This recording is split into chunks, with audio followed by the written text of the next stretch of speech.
Good morning बच्चों। शुरू करते हैं आज की क्लास। एक टॉपिक हमने स्टार्ट करके रखा है, फंक्शंस ऑफ स्टैटिस्टिक्स। और आई थिंक हम 3 और 4 हेडिंग पढ़ चुके हैं और आज की छोटी सी क्लास होगी और बस मेरे को यही टॉपिक कंप्लीट कराना है। ठीक है, वंस अगेन वापस से देखते हैं कि स्टैट्स का काम क्या होता है, उसके फंक्शन क्या होते हैं। पहला काम होता है कि वो प्लानिंग और पॉलिसी फॉर्मुलेशन में हेल्प करती है, एक बात।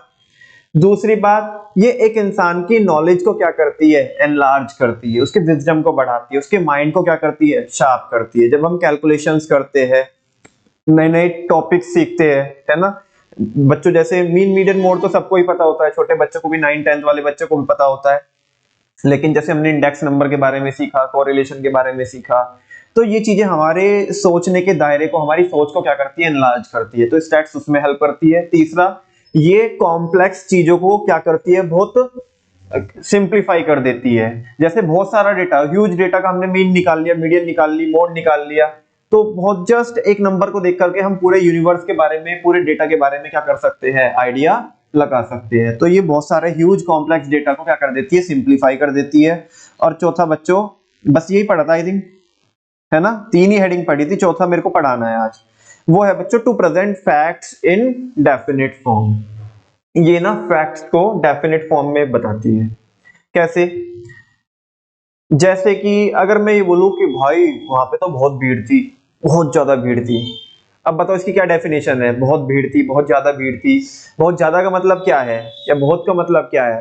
100 को तू बहुत बोल रहा है, 150 को, 200 को, 1000 को, 50,000 को, लाख को, 10 लाख को। बहुत का मतलब क्या है, ये तो हम बता नहीं सकते। लेकिन स्टैट्स इसी चीज को डेफिनेट फॉर्म में लेके आती है। स्टैट्स बोलती भाई वहां पे तो लाखों लोग थे। क्या थे? लाखों लोग थे। तो एक डेफिनेट फॉर्म में लेके आया। किस में लेके आया? डेफिनेट फॉर्म में। हालांकि हम एग्जैक्ट यहाँ पे एक एन्यूमरेशन भी मतलब होती है और एस्टिमेशन भी होता है। जैसे मैंने बोला कि लाखों लोग थे, तो हमने एन्यूमरेशन किया कि एस्टिमेशन किया? एस्टिमेशन किया। एग्जैक्ट बता देंगे तो एन्यूमरेशन हो जाएगा। तो ये उसे डेफिनेट फॉर्म में लेकर, जो फैक्ट है ना, फैक्ट उसे क्वांटिटेटिवली एक्सप्रेस करके डेफिनेट फॉर्म में लेकर, ताकि हमें आइडिया लग जाए। अब मैं बोलने लगूं यार भारत में तो यार बहुत वो है, चीजों के प्राइस बढ़ते जा रहे हैं, एक आम इंसान के लिए जिंदगी जीना बहुत मुश्किल हो गया। अगर मैं ऐसे बोलूं कि प्राइस बढ़ते जा रहे हैं, बढ़ते जा रहे हैं, बढ़ते जा रहे हैं, तो कितना बढ़ते जा रहे हैं भाई? सीपीआई बताती है। सीपीआई बताती है कि 10% से बढ़े, 20% से बढ़े, 40% से बढ़े। तो स्टैट्स चीजों को डेफिनेट फॉर्म में लेके आती है। किस में लेके आती है? डेफिनेट फॉर्म में। यही यहाँ पे लिखा हुआ है, to present facts in definite form. Stats क्या करती है, फैक्ट्स को डेफिनेट फॉर्म में प्रेजेंट करती है। जैसे कि कह रहे कि quantitative facts can easily B believed. कह रहे कि अगर मैं बोलूं कि वो सुंदर है, अब इससे मतलब रिलेट करना, अभी मैं कह रहा हूं कि वो सुंदर है, तो एक तो ये चीज है, ठीक है ना।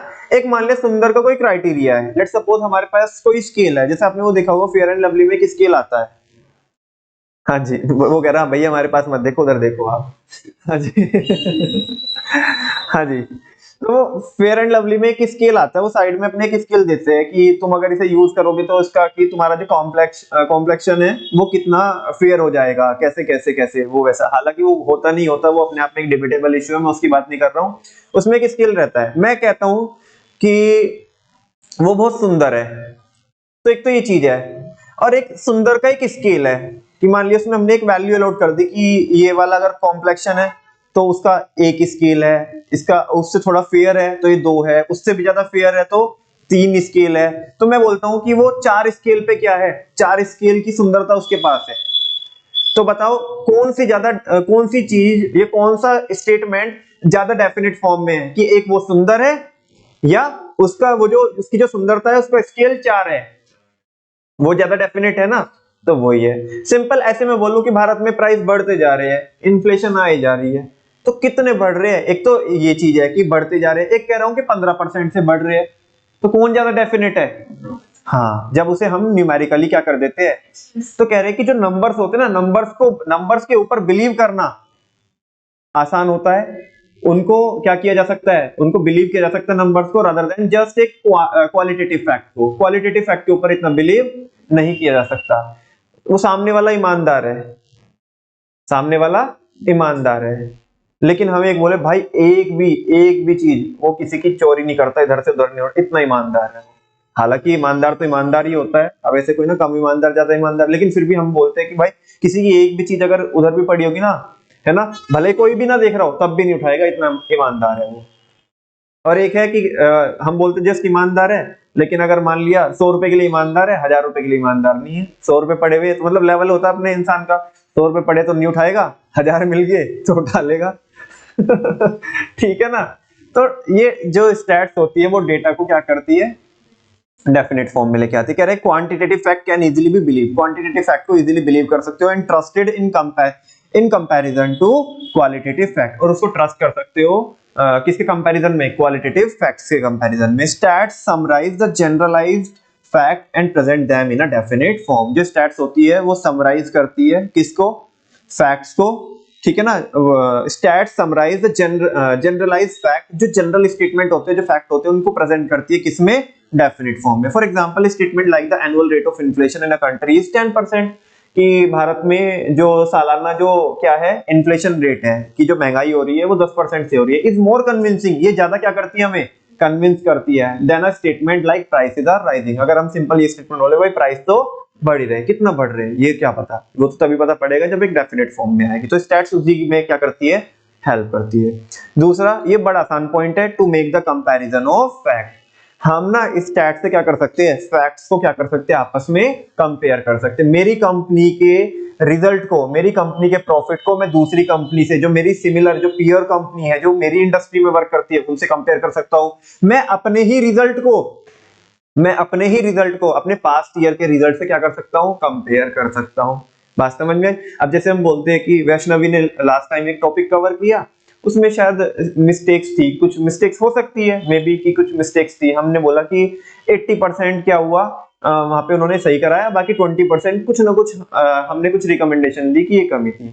लेकिन इस बार वो 80%, हमने इस बार बोला कि इस बार ना 95% वैष्णवी ने क्या किया, रिवीजन में चीजें कवर की और एक्यूरेटली। तो हमें समझ में आता, अगर मैं ये बोलूं कि वैष्णवी ने ग्रोथ की, तो ग्रोथ है, लेकिन अगर मैं ये बोलता हूँ कि 80% से 95% तक आई वो, ठीक है ना, तो 15% की ग्रोथ हुई, तो ये ज्यादा कन्विंसिंग होगा, ठीक है ना। और इसे हम कन्विंसिंग भी है और कंपेरेबल भी है, हम कंपेयर भी कर सकते हैं।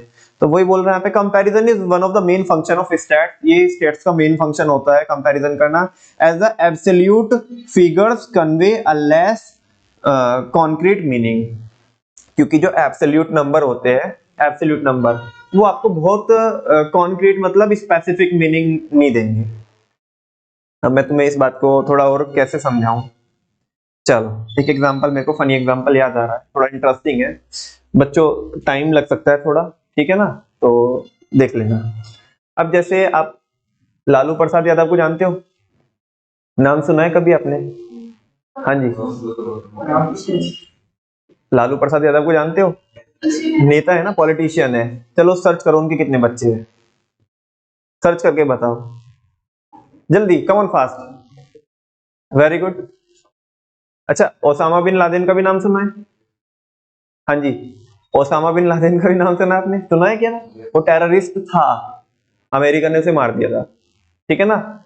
उसके देखो उसके कितने बच्चे हैं, सर्च करो। कुछ बच्चे लालू प्रसाद यादव के करो जो पॉलिटिशियन है, कुछ बच्चे उसके बच्चे सर्च करो कि कितने थे।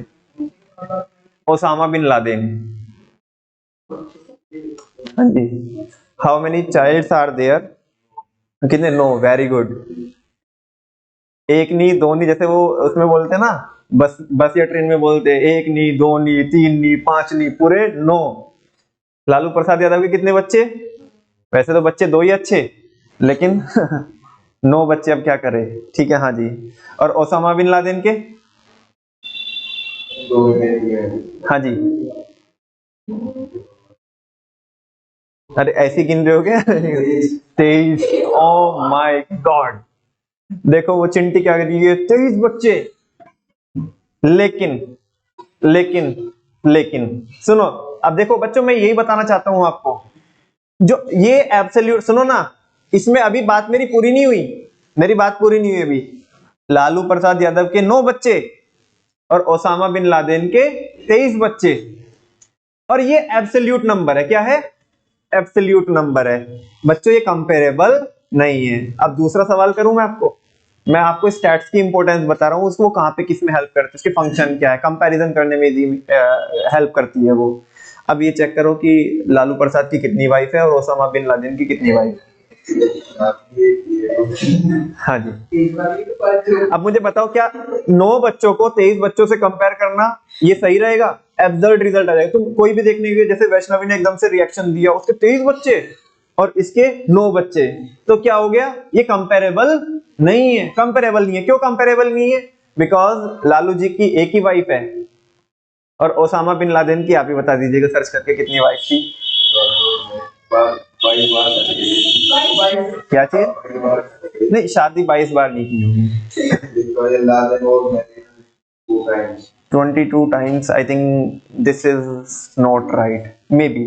आई थिंक जहां तक मेरे को याद आ रहा है, चलो एक अपने मन से कंपेयर, इतना ज्यादा सुनो, इतना ज्यादा डिटेल में कॉन्सेप्ट में घुसना नहीं है बहुत ज्यादा तुम ठीक है ना। लेकिन हाँ ये तो है कि उसकी एक से ज्यादा वाइफ थी, जहां तक मेरे को याद आ रहा है 3 या आई थिंक 4 वाइफ थी उसकी, शायद, जहां तक मेरे को याद आ रहा है। May be I am wrong, गलत भी हो सकते हैं। 5 वाइफ थी, चलो हाँ जी, तो 5 मान लेते हैं कि उसकी 5 वाइफ थी। आप मुझे बताओ, 5 उसकी 5 शादी हुई थी, मतलब 5 शादी इन द सेंस की 5 वाइफ थी, और 5 वाइफ के कितने बच्चे थे? 23। और लालू जी की एक वाइफ के 9 बच्चे। देखने में लगेगा जो रन रेट है वो किसका ज्यादा है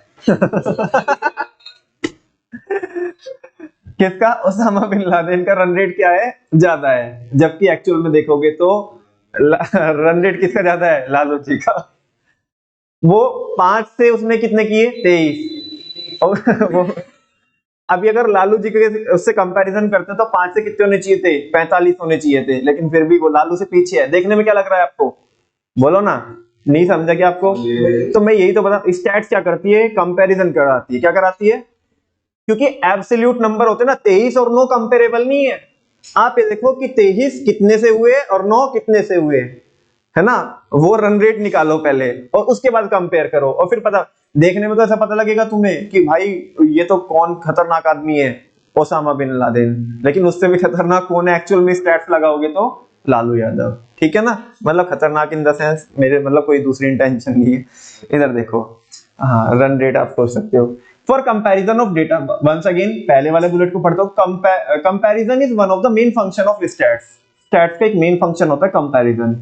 एज द एब्सोल्यूट फिगर, अभी यहाँ पे एग्जांपल लिख लेना, Lalu Yadav and Osama bin Laden. जो एब्सोल्यूट फिगर होती है, यानी कि 23, एब्सोल्यूट मतलब जो नंबर्स होते हैं 23 और 9, वो कभी कभी ऐसा होता है वो लेस कॉन्क्रीट मीनिंग क्या करते हैं? कन्वे करते हैं, यानी कि वो डेफिनेट या स्पेसिफिक मीनिंग नहीं बता सकते हैं।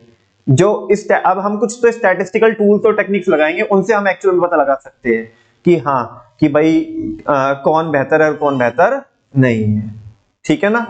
अरे बेटा चलो और दूसरे तरीके से समझाता हूं आपको, नहीं समझा तो। तुमने 5 लाख रुपए कमाए। कितने कमाए? 5 लाख रुपए कमाए। मैंने कमाए 4 लाख रुपए। तुम बोलोगे कौन बढ़िया है? बोलो ना। जिसने 5 कमाए तुम बोलोगे वो बढ़िया। लेकिन अब बात पूरी तो सुनो। अभी तुमने 5 लाख रुपए कमाए 2.5 लाख रुपए लगा करके। कितने लाख रुपए लगा करके? 2.5 लाख रुपए लगा करके। बात समझ में आ रही है? अच्छा, मैंने 4 लाख रुपए कमाए 50,000 रुपए लगा करके। अब बताओ कौन बेटर है? अब समझ में आ रहा ना तुम्हें? तो यही बोलना चाहता हूं मैं, यही लालू यादव वाला और किसका एग्जांपल है? ओसामा बिन लादेन वाला एग्जांपल है। तो कह रहे for comparison of data, data का कंपैरिजन करने के लिए वेरियस स्टैटिस्टिकल मेथड्स, लाइक बहुत सारे स्टैटिस्टिकल मेथड हम यूज करते हैं, जैसे कि एवरेज। अब वहां पे हमने एवरेज ही तो निकाला लालू के केस में और किसके केस में? ओसामा के केस में। तो एवरेज और आपके जो रेट्स होते हैं, परसेंटेज होते हैं, रेशियो होते हैं, एक्सेट्रा यूज, ये हम क्या करते हैं? यूज करते हैं प्रॉपर कंपैरिजन करने के लिए। For example, the per capita income of developing countries may not be of much use unless we know the per capita income of developed country. वो कह रहा है कि अगर हमें पर कैपिटा इनकम पता होगी डेवलपिंग कंट्री की, वो कुछ यूज की नहीं होगी जब तक हमें क्या ना पता चले, पर कैपिटा इनकम कितनी किसकी ना पता चले, डेवलप्ड कंट्री की। तभी तो पता लगाएंगे कि हम उनसे बेहतर कर रहे हैं या बेहतर। बिल्कुल सही बात है, ठीक है ना। नेक्स्ट है बच्चों, formulation of testing of hypothesis. ये बहुत सिंपल है। ये कह रहे हैं कि स्टैट्स का फंक्शन क्या है? अगर आपको कोई चीज टेस्ट करनी है कि ये चीज सही है या नहीं है, या कोई हाइपोथेसिस, हाइपोथेसिस समझते हो आप? मतलब कोई आपको नए कॉन्सेप्ट बिल्ड करने हैं, कोई थीसिस डेवलप करने हैं, कोई थियरीज, कोई प्रिंसिपल्स बनाने, तो उसमें भी काम में आती है। Stats methods are extremely useful in formulating and testing hypothesis. जो ऑलरेडी जो कॉन्सेप्ट्स है या कुछ नए भी डेवलप करने हैं तो उनको फॉर्मुलेट करने में स्टैट्स क्या आती है, काम में आती है। जैसे कि देखो, with the help of statistical techniques we can test the hypothesis, जैसे कि whether a rise in the railway fares will affect passenger traffic और नोड। मतलब ये चीज हम अगर ये बोलते हैं कि भाई अगर रेलवे का क्या बढ़ता है, किराया बढ़ता है, तो उससे किसके ऊपर फर्क पड़ता है, पैसेंजर जो ट्रेवल कर रहे हैं उनके ऊपर फर्क पड़ता है। तो एक्चुअल में हम ना स्टैट्स की हेल्प से एक्चुअल में हम उसे चेक कर सकते हैं कि वाकई में अगर किराया बढ़ता है तो क्या पैसेंजर जो ट्रेवल करते हैं उन पे फर्क पड़ता है कि नहीं पड़ता है। इस फैक्ट को, इस थेसिस को, है ना, इस हाइपोथेसिस को हम क्या कर सकते हैं, चेक कर सकते हैं। ठीक है ना, उसकी टेस्टिंग कर सकते हैं कि ये बात सच है या गलत है। ठीक है ना, तो वो चीज है। नेक्स्ट है टू हेल्प इन फोरकास्टिंग, और बच्चों किस में हेल्प करती है, फोरकास्टिंग करने में। आज के डेटा के बेस पे फ्यूचर के ट्रेंड्स जो होते हैं, जो फ्यूचर में होगा, उसको हम क्या कर सकते हैं, फोरकास्ट कर सकते हैं, उसको बता सकते हैं आज ही। As business is full of risk and uncertainties, क्योंकि सारे बच्चों को पता है जो बिजनेस होता है वो उसमें क्या होते हैं, बहुत ज्यादा रिस्क है ना। अगर आपने बच्चों पहले वाला चैप्टर पढ़ा हो बिजनेस स्टडीज का, तो उसमें बिजनेस रिस्क के बारे में है कि नहीं है, टॉपिक है। और हम पढ़ते थे, एक टॉपिक पढ़ते थे, शी डोंट नो, पढ़ते थे कि नहीं पढ़ते थे, याद है आपको, she don't know, she don't know business में होता है रिस्क। एक टॉपिक पढ़ाया था मैंने आपको, अरे एमटी बनाई थी, तुम्हें याद ही नहीं, नालायक हो। हाँ जी, अच्छा तुम जल्दी आए थे उस दिन, तो देखो इनको भी याद है, नालायक हो, सारा खराब कर दिया।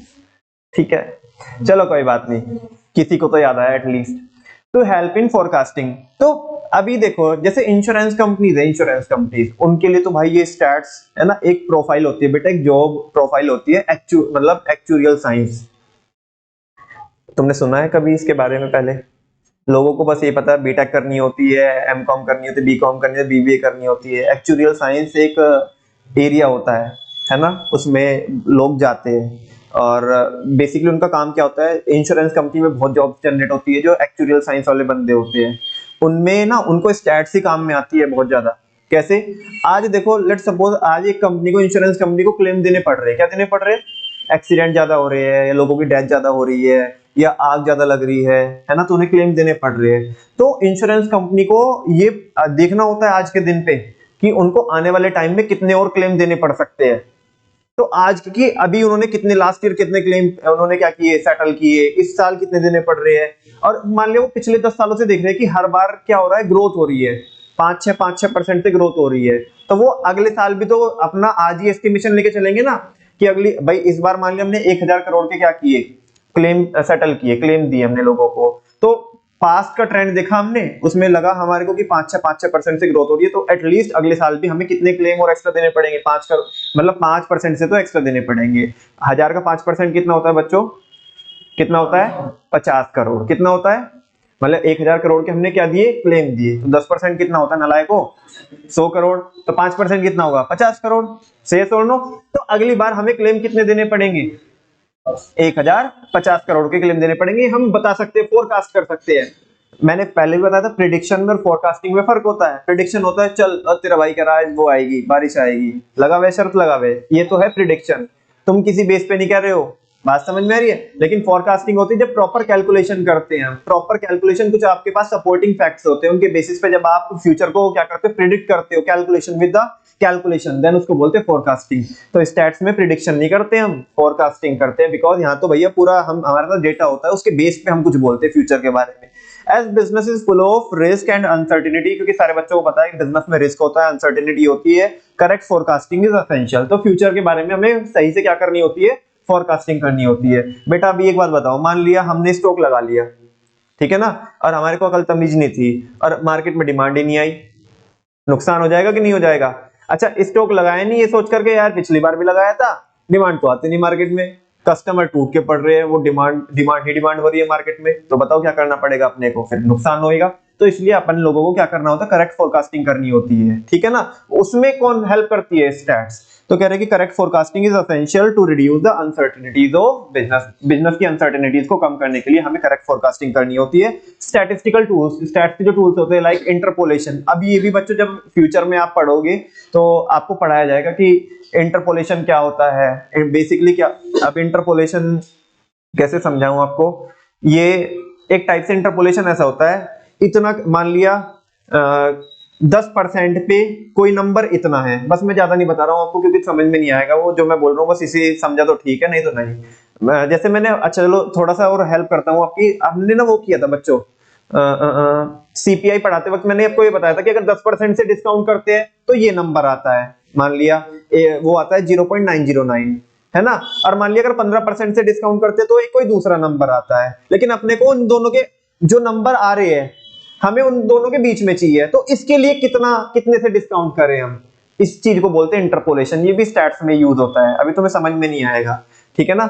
नेक्स्ट है बच्चों टाइम सीरीज होता है। अभी जैसे कोरिलेशन कराना आपने पढ़ा कोरिलेशन, ऐसे एक कॉन्सेप्ट होता है रिग्रेशन एनालिसिस, ठीक है ना। टाइम सीरीज करके कॉन्सेप्ट होते हैं। अभी तो बहुत जनरल सी स्टैट्स पढ़ी तुमने, बहुत लोग क्या करते हैं मास्टर का, मेरी सिस्टर है अभी कजिन है, तो उसने भी तो वो एमएससी की उसमें ही कुछ तो स्टैट्स के फील्ड में ही, ठीक है ना। तो इनकी गवर्नमेंट डिपार्टमेंट में बड़ी जॉब होती है स्टैट्स वालों की, ठीक है ना। तो ये चीज interpolation, time series analysis, regression analysis, correlation वगैरह तो हम पढ़ के आए हैं, बाकी कुछ चीजें ऐसी होती है जो अभी तक आपने पढ़ी भी नहीं। ये हेल्प करती है क्या करने में, help in making projections for the future. Future के इनकी हेल्प से आप फ्यूचर के प्रोजेक्शन कर सकते हो। बात समझ में आती है। और एक बार वापस से देख लेते हैं कि इसके क्या क्या फंक्शंस होते हैं स्टैट्स के, एमटी की हेल्प से देखते हैं बच्चों। पीके ने एसडी वालों के सीटी फोरकास्ट कर दिए, सीटी बोले तो क्लास टेस्ट, पीके ने, किसने, अरे वही वाला पीके, ठीक है ना। नहीं नहीं जो तुम सोचे वो वाला नहीं, क्योंकि तुम्हारी हंसी ने बताया मुझे, मेरे को भी नहीं लगा था कि तुमने सोचा, तुमने हाँ नॉर्मली उसको ही लिया होगा पीके, लेकिन तुमने जो सोचा ना वो तुम्हारी हंसी ने बताया तुमने किसको सोचा। पीके ने एसडी वालों के, एसडी एक कॉलेज है, स्कूल है मुजफ्फरनगर में, पीके ने एसडी वालों के सीटी बोले तो क्लास टेस्ट, पीके ने एसडी वालों के सीटी फोरकास्ट कर दिए, ठीक है ना, कि कब होंगे भाई तुम्हारे सीटी। तो पी फॉर प्लानिंग, जल्दी बोलो, पी फॉर, के for, S for, D for, बोलते नहीं हो, डेफिनेट, डी फॉर पीके ने एसडी वालों के CT, C for comparison, T for testing. PK ने एसडी वालों के सीटी फोरकास्ट किए, वो एज इट इज हेडिंग है फोरकास्टिंग। चलो पी फॉर प्लानिंग और पॉलिसी फॉर्मुलेशन में काम में आती है। PK, K for knowledge, knowledge को एनलार्ज करती है। पीके ने एसडी वालों के, एस फॉर सिंप्लीफाई करती है ह्यूज डेटा को। के फॉर, सॉरी पीके ने एसडी, डी वालों को, डी बोले तो डेफिनेट, हाँ डेफिनेट फॉर्म में लेके आती है। पीके ने एसडी वालों के CT, C for comparison and T for testing, testing में हेल्प करती है। सीटी फोरकास्ट की हेल्प इन फोरकास्टिंग। इसी के साथ साथ बच्चों आज की क्लास को क्या करते हैं, हम यहीं पर रैप करते हैं, और कल पढ़ेंगे इसके इंपोर्टेंस, और टाइम लगा तो लिमिटेशन, उसके बाद ये हमारा चैप्टर क्या हो जाएगा, खत्म। थैंक यू वेरी मच बच्चों।